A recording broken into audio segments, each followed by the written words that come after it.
After more than 5 years, a retired local newspaper editor is closing a chapter on her pursuit to preserve history. December 7th, 2021 will mark 80 years since the attack on Pearl Harbor, killing 1,177 service members on board the USS Arizona alone.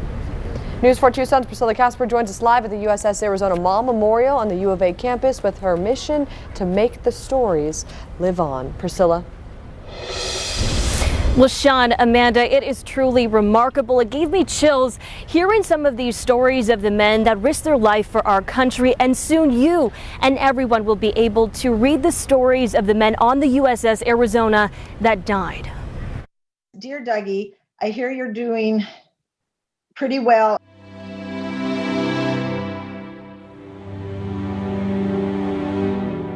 Sherry Clayton Spelmer never met her grandfather's cousin, Bob Clayton, who was on the USS Arizona.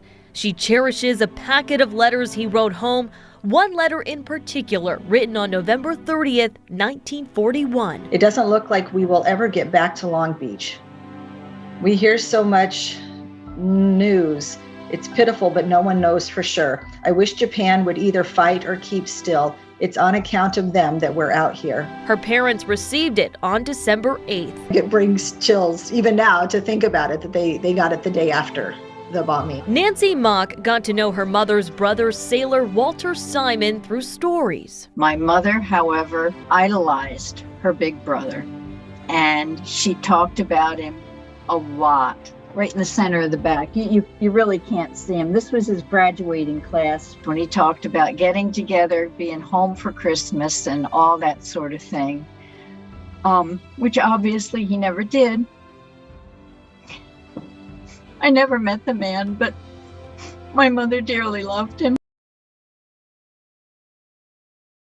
Medallions here at the USS Arizona Mall Memorial on the U of A campus, and one local woman spent more than 5 years to bring their stories to life.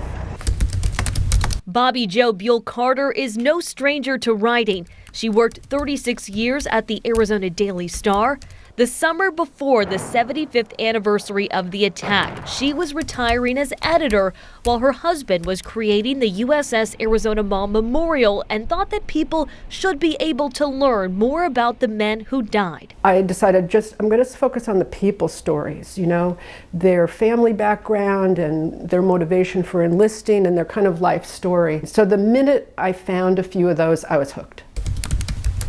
She now sits in her home surrounded by boxes, more boxes, and more boxes, filled with hundreds of letters, photos, family member interviews, and digitized newspapers. A mission that took her to 14 states and connected her with hundreds of families, librarians, and historians. The letters are still the thing that give me goosebumps, to see what is an 18-year-old away from home for the first time, because it was an era when people didn't go far from home. It's a great adventure for a lot of them at first, and then as time passes, they start to realize the seriousness of their job. With the help of family members, Bobby Jo completed profiles of all the men that died. I hope people will still be able to read these stories 100 years from now. They were people with hopes and dreams, and they weren't just names on a memorial. You're still my best sister and buddy. All my love, your brother Bill. Keep smiling. And that was written on November 20th, 1941.